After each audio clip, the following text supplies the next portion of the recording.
하도록 하겠습니다. 시작. 이로 말미암아 주 맞죠? 에베소서 1장 15절부터 17절. 15절부터 17절 같이 읽겠습니다. 시작.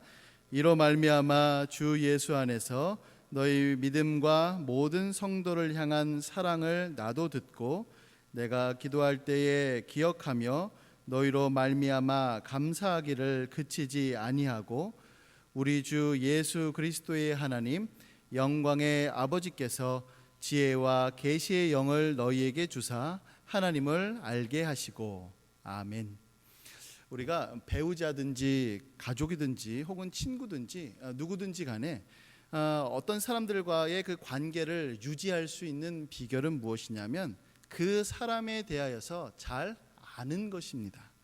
그 사람이 뭘 좋아하고 또 뭘 싫어하고 뭘 기뻐하고 뭘 슬퍼하는지, 그가 원하는 것은 무엇이고 그가 꺼리는 것은 무엇인지, 그의 됨됨이, 그의 성품, 그의 성향, 이런 것들을 잘 알아야 그와의 사귐이 더욱더 풍성해질 것입니다.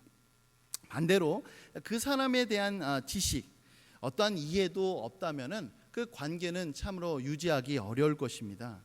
아마 그의 만남은 매우 불편할 것입니다. 왜 꼭 그래야만 할까? 그럴 필요가 꼭 있었나? 이런 생각들이 들기 시작하면은 그 상대방과의 그 관계가 어긋나기 시작하고 또 소원해지기 시작할 것입니다. 그러다 보면은 그가 원하는 것, 상대방이 원하는 대로 하고 싶지 않고 결국에는 그 관계가 깨어져 버릴 것입니다. 우리가 하나님과의 관계도 이와 비슷한 것 같습니다. 하나님께서 어떤 분이신지를 우리가 잘 알아야 그분을 더 신뢰할 수 있습니다. 하나님께서 어떤 분이신지를 더 많이 알아야 그분을 더 많이 사랑할 수 있고요. 하나님의 존재, 하나님의 성품, 하나님께서 하신 모든 일들을 지금보다도 훨씬 더 많이 알고 이해해야 하나님을 더 많이 닮아가며 그분의 뜻을 따를 수 있게 되는 것입니다. 따라서 신자의 의무는 바로 하나님을 아는 것, 하나님을 아는 그 지식이 지금보다도 훨씬 더 풍성해지는 것, 이것으로 말미암는 하나님과 누리는 교제, 이것이 바로 신자의 의무가 되겠습니다. 오늘 본문 말씀을 보면 사도 바울은 에베소 교인들을 인하여서 하나님 앞에 감사하며 기도를 드리고 있습니다. 감사하는 이유는 바로 무엇이냐면 그들의 믿음과 사랑을 들었기 때문이다 라고 이렇게 말씀하고 있습니다. 왜 믿음과 사랑이 중요하냐면은 하나님의 그 예정을 받은 사람들에게 나타나는 그 열매, 이 사람이 과연 하나님을 믿는 사람인가, 하나님 앞에 택함을 받은 사람인가 어떻게 알 수 있을까요? 그 열매를 보며 알 수 있는데 그 열매가 바로 믿음과 사랑의 열매이기 때문에 그렇습니다. 예수님을 나의 구주와 주인으로 모시는 그 믿음, 그 믿음으로 나타나는 사랑의 역사, 하나님을 사랑하고 하나님의 사랑 때문에 내 이웃을, 내 성도를 사랑하는 그 모든 사랑이 나타나는 것, 이런 것들이 바로 참된 신자들, 참된 회심자들에게 나타나는 열매가 됩니다. 영적 생명이 심어져서 이 신자가 살아있는 존재다 라고 하는 것을 우리로 알 수 있게끔 하는 증거가 되는 것이죠. 이와 같은 구원받는 증거가 뚜렷한 에베소 교인들을 향하여서 이제 사도 바울은 하나님 앞에 간구하기 시작을 합니다. 하나님을 알게 하여 주시옵소서. 에베소 교인들이요, 하나님을 모르는 것이 아닙니다. 그들은 하나님과 주 예수 그리스도께 대한 구원 얻는 지식을 소유한 사람들이었습니다. 그랬기 때문에 그들을 향하여서 성도들이요, 그들을 향하여서 예수 안에 있는 신실한 자들이라고 부른 것입니다. 그럼에도 불구하고 하나님을 아는 그 지식을 갖고 있는 그들에게 사도 바울은 지금 요구하는 것이죠. 하나님 앞에 기도하는 것입니다. 하나님을 알게 해달라고 말이죠. 골로새서 1장 10절의 말씀의 표현대로라면 하나님을 아는 것에 자라게 하여 달라라고 하는 표현과 같습니다. 그러니까 지금 있는 하나님을 아는 지식, 지금보다 훨씬 더 풍성한 하나님을 아는 지식 속에서 자라가라. 그것이 더욱더 에베소 교회에 그 교인들에게 더욱더 풍성하게 나타나기를 지금 사도 바울은 하나님 앞에 그렇게 기도하고 있는 것입니다. 하나님에 대한 더 충만한 지식, 하나님과의 그 더 긴밀한 지식, 이 지식으로 말미암는 하나님과의 더 풍성한 사귐과 교제, 사도 바울은 이와 같은 그 영생의 복락을 더 많이 소유할 수 있도록 에베소 교인들을 향하여서 하나님 앞에 기도하고 있습니다. 저는 이 본문 말씀을 중심으로 하여서 세 가지를 말씀드리고자 합니다. 첫 번째는 무엇이냐면, 우리는 어떠한 하나님을 알아야만 할까요? 하나님을 아는 지식, 하나님을 안다는 것. 하나님을 아는 지식은 너무나도 크고 넓기 때문에 오늘 이 시간에 그것을 다 다룰 수는 없을 것입니다. 게다가 아무리 많은 시간이 주어진다 할지라도 무한하시고 측량할 수 없는 그 하나님을 우리는 다 파악할 수도 없습니다. 그러므로 저는 이 17절 말씀에 보면은 하나님에 대한 묘사가 나오는데요, 그것은 바로 주 예수 그리스도의 하나님, 영광의 아버지라고 하는 표현이 등장합니다. 그 중에서 저는 오늘은 이 영광의 아버지에 대하여서 살펴보겠습니다. 영광의 하나님, 하나님의 영광이라고 하는 말의 뜻은 하나님의 그 탁월하심, 하나님의 그 아름다우심, 하나님의 그 매력, 하나님의 그 흠모할 만한 그 어떤 것을 의미합니다. 그래서 하나님을 아는 지식은 너무나도 눈이 부시고 찬란하게 빛이 나서 우리로 하여금 찬탄하지 아니할 수 없는 그와 같은 지식인 것이죠. 특별히 토마스 굿인이라고 하는 청교도 신학자는 뭐라고 표현했냐면, 영광의 아버지라고 하는 의미는 바로 하나님의 그 부성적인 탁월성이다 라고 이렇게 표현했습니다. 우리가 하나님을 영광의 왕이시다 라고 표현할 때에 다른 어떤 왕들보다도 훨씬 더 탁월한 왕인 것을 나타내는 것처럼, 이 세상의 어떤 아버지보다도 훨씬 더 탁월한 아버지이기 때문에 하나님을 영광의 아버지다라고 우리는 묘사합니다. 그러므로 하나님은 스스로를 천부, 하늘 아버지다, 이 세상에 있는 모든 아버지들보다 훨씬 더 탁월하신 하나님 아버지시다라고 스스로를 계시해 보여주셨습니다. 저는 이제 가끔씩 이런 말을 들어요. 어떤 말을 듣냐면, 자기가 가지고 있는 그 아버지 상이 너무나도 좋지 않아서 하나님을 아버지다라고 고백하는 것이 너무 어렵습니다라고 하는 얘기를 종종 듣습니다. 어떻게 보면 그 말에 이해가 되기도 해요. 그러나 제가 말씀드리고자 하는 것은 무엇이냐면, 우리가 경험한 그 육신의 아버지가 아무리 훌륭하다 할지라도, 아무리 세상 사람들로 봤을 때는 이 아버지 중에서 이 아버지가 최고다라고 할지라도, 하나님 아버지에 비하면은 그것은 아무것도 아닐 정도로 하나님 아버지는 너무나도 영광스럽고 탁월하신 분이시다라고 하는 사실입니다. 그러므로 아버지에 대한 나의 이미지가 좋든지 혹은 부정적이든지 간에 그거하고 상관없이 우리는 하나님 아버지의 그 탁월하심과 그 영광스러우심과 그 찬란함에 대하여서 우리는 더욱더 많이, 더욱더 증가되게 깨달아야만 할 것입니다. 그래서 내가 가지고 있는 아버지, 그 상과 상관없이 성경에 계시된 하나님을 알려주시옵소서. 이 세상에 계시된, 이 세상에 우리에게 주시는 그 아버지보다도 훨씬 더 탁월한 영광스러운 주님을 저에게 계시해 주시옵소서. 그래서 우리의 마음이 하나님을 사랑하고 하나님을 찬양하고 하나님을 높이는 데에 드날릴 수 있도록 주님께서 도와주시옵소서. 우리는 이렇게 기도하며 나아가야 될 줄로 믿습니다.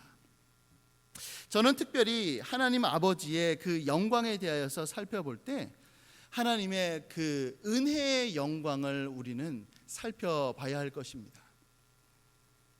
우리가 읽지는 않았지만 에베소서 1장 3절부터 14절의 말씀은 하나님께서 우리를 그 예정하신 그 목적에 대하여서 설명해 보여주고 있습니다. 하나님께서 우리를 예정하신 목적은 바로 하나님을 찬양하기 위함인데요, 특별히 어떤 것을 찬양하냐면은 6절 말씀입니다. 6절 말씀에 보면 이렇게 나옵니다. 이는 그가 사랑하시는 자 안에서 우리에게 거저 주시는 바 그의 은혜의 영광을 찬송하게 하려는 것이라. 하나님의 그 영광스러우심은 너무나도 많지만 그 중에 우리가 늘 항상 하나님 앞에 올려드려야 될 찬송은 바로 이것입니다. 하나님의 은혜, 하나님의 자비로우심, 하나님의 그 긍휼하심을 우리는 늘 항상 높여야만 할 것입니다. 자녀가 어렸을 때에 비하여서 조금씩 성장하면 부모님이 날 위하여서 이렇게 수고하셨구나, 고생하셨구나, 그 희생에 대하여서 더 많이 알게 되죠. 그런데 나중에 이제 결혼하고 또 오히려 반대로 자녀가 부모가 되고 또 자식을 키우다 보면 그 부모가 나에게 주신 그 사랑이 얼마만큼 컸는지 그것을 훨씬 더 많이 깨닫게 됩니다.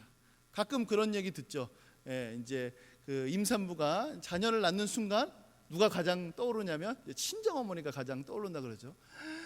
날 위해서 이렇게 아픈 그 고통을 다 참고 나를 낳으셨구나 라고 하는 그런 생각, 그것 때문에 이제 친정 어머니가 생각나서 이제 전화한다고 합니다. 그러니까 부모님에 대한 사랑도 우리가 성장함에 따라 우리의 경험에 따라서 그 가치와 그 크기와 그것이 더욱더 자라나고 더 많이 깨닫는 것처럼 하나님을 아는 그 지식, 특별히 하나님께서 우리를 얼마나 사랑하시는가 그 은혜의 영광은 우리가 신앙생활을 함에 있어서 더욱더 증가되어야만 합니다. 더욱더 넘쳐나야만 합니다. 그 사랑의 깊이와 넓이와 높이, 그 모든 것들이 우리로 하여금 찬송하게끔 하는 것, 우리의 소리를 높이게끔 하는 것이 바로 우리가 더욱더 나아가야 될 것이죠.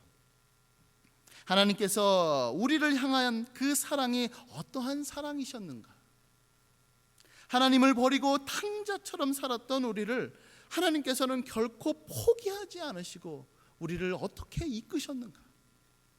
죄를 참아 보실 수도 없는 그 공의의 하나님께서 죄인인 우리를 어떻게 살리시고 어떻게 하나밖에 없는 독생자 예수님을 이 땅에 보내셨는가? 우리는 그것에 대하여서 더 많이 깨달아야만 할 것입니다. 사도 바울이 자기는 죄인 중에 괴수입니다 라고 이렇게 고백할 그 말씀 속에서 나타난 것은 무엇이냐면 하나님의 은혜의 풍성함을 깨닫기를 원한다 라고 하는 말씀과 같이 이루어졌습니다. 그러니까 자기가 죄인이다라고 하는 그 사실, 자기가 죄인 중에서 괴수라고 하는 그 사실을 더욱더 많이 알면 알수록 그 흉악한 자를 구원하신 그 주님의 은혜가 더욱더 높여지는 것이죠. 저런 사람도 어떻게 세상 말종이다라고 하는 그 사람까지도 어떻게 용서하고 받아들일 수 있을까?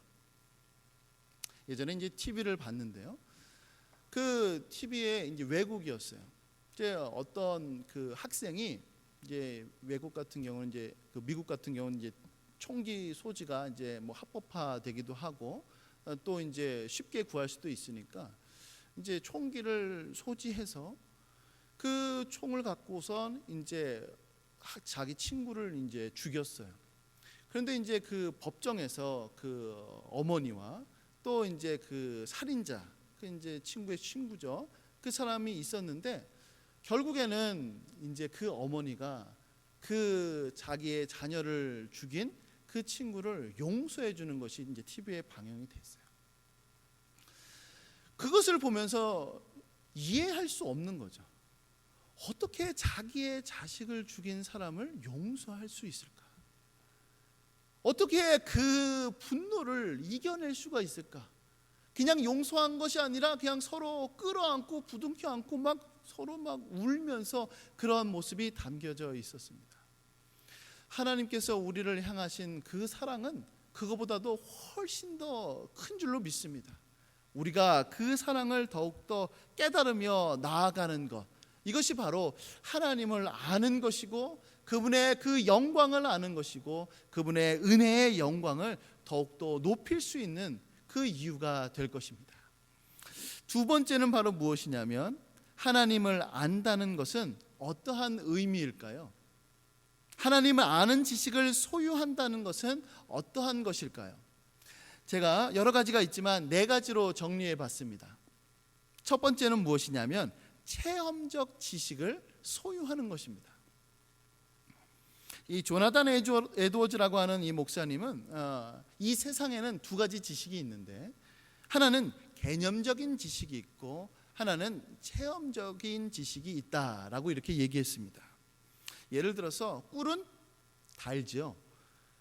그러나 그 꿀이 달다라고 하는 것은 먹어봤을 때에 아는 체험적인 지식과 먹지 않았어도 누군가로부터 들었을 때에 얻게 되는 그런 개념적인 지식이 있습니다. 마찬가지로 하나님을 아는 지식도 이와 같습니다. 우리가 하나님을 안다라고 말할 때에 교회의 가르침에 따라서 혹은 성경을 보면서 우리는 하나님에 대한 지식을 소유합니다. 그러나 그 지식은 개념적인 지식이 있고 체험적인 지식이 있습니다. 하나님은 선하시다, 주일학교 때부터 들었던 내용이죠. 하나님은 거룩하시다, 주일학교 때부터 들었던 내용입니다. 그러나 하나님께서 내 인생 가운데에서 고난과 역경과 나에게 큰 아픔을 주실 때 과연 하나님은 선하신 분인가? 우리는 늘 항상 그 부분에 있어서 물음표를 그리며 하나님 앞에 탄식하며 하나님 앞에 때로는 불평불만을 내세우지 않습니까? 그럴 때에 과연 내가 갖고 있는 하나님은 선하시다라고 하는 그 지식이 과연 체험적인 지식인지 아니면 개념적인 지식인지를 우리가 생각해 보아야만 합니다. 그러나 우리가 그 시간 속에서 하나님의 그 섭리 속에서 하나님께서 내게 주시는 그 고난 속에서도 하나님께서 이루시는 그 모든 것들을 바라보면서 과연 하나님은 선하셨구나, 모든 것을 합력하여서 선을 이루시는 하나님이셨구나 라고 하는 것을 내가 경험할 때에 하나님은 정말로 선하신 분, 이것이 바로 체험적인 신앙이며 체험적인 지식일 것입니다. 그러므로 시편 34편 8절 말씀에는 이렇게 우리에게 권면합니다.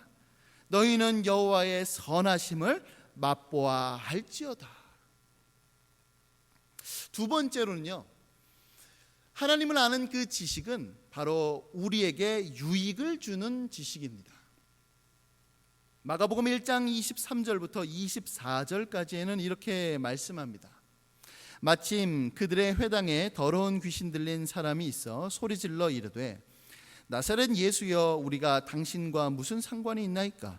우리를 멸하러 왔나이까? 나는 당신이 누구인지 아노니 하나님의 거룩한 자니이다. 이 귀신 들린 사람은, 이 귀신은 이 비이상한 지식으로 예수님이 누구인지 알고 있습니다. 하나님의 거룩한 자라라고 하는 것을 알았죠. 그러나 그 귀신 들린 사람이 갖고 있는 그 지식은 그가 가지고 있다고 하여서 아무런 유익이 없었습니다. 그가 아무리 예수님이 거룩한 자라고 할지라도 그 예수님을 믿고 따른 것이 아니었죠. 그러나 시편 9편 10절 말씀을 보면 이렇게 우리에게 말씀합니다. 여호와여, 주의 이름을 아는 자는 주를 의지하오리니 이는 주를 찾는 자들을 버리지 아니하심이니이다. 이 시인이 소유한 지식은 바로 이것입니다. 그로 하여금 주님을 의지하고 주님을 찾도록 만드는 지식이죠. 그러니까 우리가 하나님을 안다라고 말을 할 때는 이와 같은 유익이 있어야 합니다. 이와 같은 우리에게 귀한 것으로 다가와야 돼요. 하나님은 우리의 기도를 들으시지 그런데 기도하러 나오지 않죠.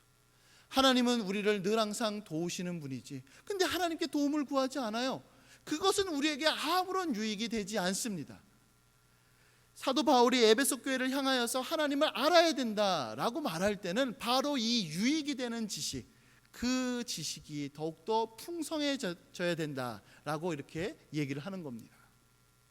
세 번째는 무엇이냐면 바로 우리를 변화시키는 지식입니다. 고린도후서 3장 18절 말씀에는 이렇게 말씀합니다. 우리가 다 수건을 벗은 얼굴로 거울을 보는 것 같이 주의 영광을 보매 그와 같은 형상으로 변화하여 영광에서 영광에 이르니 곧 주의 영으로 말미암음이니라. 우리가 주님의 영광을 믿음으로 보는 것, 그것을 통해서 얻게 되는 지식은 우리를 변화시킵니다. 하나님의 참된 사랑을 경험한 사람은 하나님께서 우리를 용서하심과 같이 이웃을 용서합니다. 하나님의 선하심을 맛보아 안 사람은 모든 성도들을 향하여서 선을 행합니다. 그리스도의 겸비하심을 깨달은 사람들은 모든 일에 겸손함으로 나아갈 것입니다. 그러므로 하나님을 아는 그 지식은 우리로 하여금 변화되게끔 하는 지식입니다. 마지막 네 번째는 무엇이냐면 바로 친밀한 지식입니다. 요한복음 10장 14절부터 15절까지의 말씀에는 예수님께서 우리에게 이렇게 말씀하십니다. 나는 선한 목자라. 나는 내 양을 알고 양도 나를 아는 것이 아버지께서 나를 아시고 내가 아버지를 아는 것 같으니 나는 양을 위하여 목숨을 버리노라. 성부와 성자께서는 그 삼위 안에서 친밀한 교제를 이루십니다. 성부 하나님과 성자 하나님은 서로 너무나도 잘 아시기 때문에 서로를 향한 온전한 사랑과 그 기쁨이 그 안에서 넘쳐납니다. 그래서 서로가 서로를 사랑하고 그분 안에서 충만한 교제가 이루어지는 것이죠. 그와 같이 예수님께서는 우리를 아신다라고 얘기합니다. 그리고 양떼인 우리도 예수님을 안다라고 얘기합니다. 그러니까 예수님이 우리를 알고 우리가 예수님을 아는 그 아는 것, 그 지식은 바로 서로 긴밀하고 너무나도 친밀한 그 교제와 사귐 속에 있는 지식입니다. 그러니까 하나님을 아는 그 지식 속에서 우리가 하나님께로 나아가고 하나님과의 그 충만한 교제 속으로 들어가서 너무나도 좋은 거죠. 옛날 찬양에 하나님이 좋은 걸 어떡합니까? 이런 찬양을 우리가 불렀던 것처럼 그 말씀 속에 계시된 그 하나님이 우리 속에서 너무 좋게 다가오는 것입니다. 이것이 바로 친밀한 지식인 것입니다. 자, 마지막 세 번째로는 하나님을 안다라고 하는 것은 바로 어떻게 우리가 알게 되는가, 어떠한 방식으로 우리가 알 수 있는가라고 하는 것인데요. 17절 중간에 보면 이렇게 말씀하고 있습니다. 지혜와 계시의 영을 너희에게 주사라고 말이죠. 지혜와 계시의 영. 지혜라고 하는 것은 하나님께서 하신 일들을 아는 더 큰 분량의 지식들을 의미합니다. 그리고 계시라고 하는 말의 의미는 선지자들이 받은 계시를 의미하는 것은 아니고요. 믿는 자들에게 주시는 어떤 통상적인 깨달음입니다. 그러니까 이와 같은 지혜와 계시가 우리 안에는 없고 오직 성령께서 그 성령님을 통해서만 우리에게 주어 주신다라고 하는 사실입니다. 그래서 지혜와 계시의 영을 우리에게 주셔서 하나님을 알 수 있도록 도와달라고 지금 사도 바울이 이렇게 기도하고 있는 것입니다. 성령께서는 우리들에게 다가오셔서 우리들의 그 본성적인 그 무지함을 제거해 주십니다. 성령께서는 이전과 전혀 다른 새로운 것들을 우리로 하여금 깨닫게 해주시고요, 또 이전에 알고는 있었지만 그럼에도 불구하고 그 안에서 놀라운 것들을 새롭게 깨닫게 되기도 합니다. 그래서 시편 119편 18절에는 우리에게 이렇게 증언합니다. 내 눈을 열어서 주의 율법에서 놀라운 것을 보게 하소서. 우리가 보통 시편 119편은 다윗이 썼다라고 이렇게 보통 얘기를 합니다. 여러분들, 다윗 왕이 율법을 몰랐겠습니까? 다윗 왕에게 율법을 가르쳐주는 제사장이 없었고 또 선지자들이 그들에게는 없었겠습니까? 그에게는 없었겠습니까? 아니죠. 그는 정말로 율법에 대해서 늘 항상 묵상하며 그의 말씀을 준행하려고 애썼던 사람입니다. 그럼에도 불구하고 그 다윗이 이렇게 고백하는 거죠. 내 눈을 열어서 주의 율법에서 놀라운 것을 보게 하옵소서. 그러니까 말씀 속에 계시된, 말씀 속에 나타난 그것이 하나님께서 자신의 눈을 열어주시지 않으면은 그것을 절대로 발견할 수 없기 때문에 주님 열어주옵소서라고 이렇게 애타게 기도하는 것입니다. 고린도전서 2장 12절에는 우리들에게 이렇게 증언합니다. 우리가 세상의 영을 받지 아니하고 오직 하나님께로부터 온 영을 받았으니 이는 우리로 하여금 하나님께서 우리에게 은혜로 주신 것들을 알게 하려 하심이라 라고 말이죠. 그렇기 때문에 우리는요, 설교를 통하여서 성경을 배우든지 혹은 강의를 통하여서 말씀을 배우든지 간에 성령께서 깨닫게 해주시는 그 역사가 있기를 우리는 날마다 기도하며 나아가야 될 줄로 믿습니다. 그래서 우리 개혁교회에서는 늘 항상 이것에 대한 기도를 이렇게 해요. 성령님, 말씀과 함께 역사하옵소서. 성령님, 말씀과 함께 임하여 주시옵소서. 우리가 말씀을 읽고 말씀을 듣고 말씀이 우리에게 선포될 그때에 성령께서 역사하여 주셔서 우리의 눈을 열어주시고 우리의 마음을 열어주셔서 주님의 말씀을 깨우쳐 주시옵소서. 우리는 이렇게 날마다 기도해야만 하는 것입니다.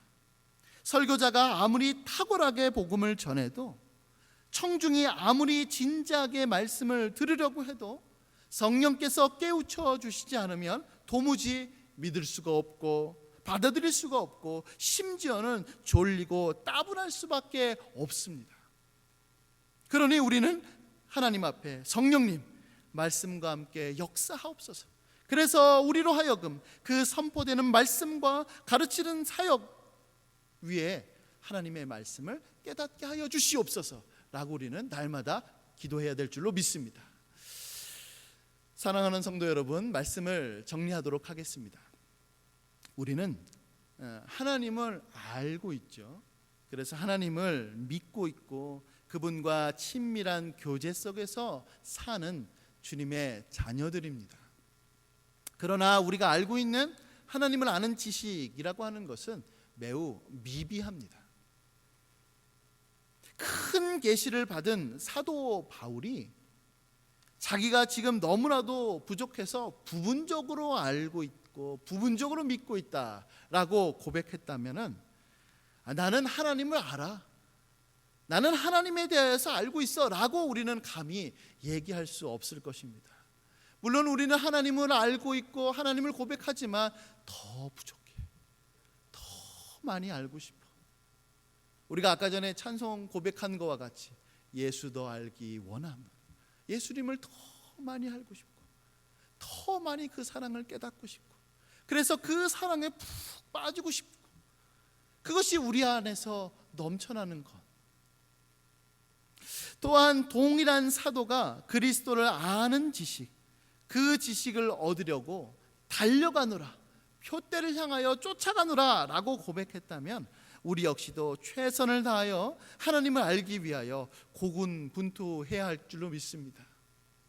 하나님을 아는 지식이 지금보다도 훨씬 더 넘쳐나서 더욱더 깊은 주님과의 그 친밀한 교제 속에서 기쁨을 누리시며 또 그리스도 예수를 더욱더 닮아가며 그래서 그분을 더욱더 사랑하고 그분을 더욱더 의지하고, 그래서 지금보다도 훨씬 더 주님을 많이 아는 주님의 자녀들, 주님의 백성들, 주님의 성도님들 되시기를 예수님의 이름으로 간절히 소원합니다.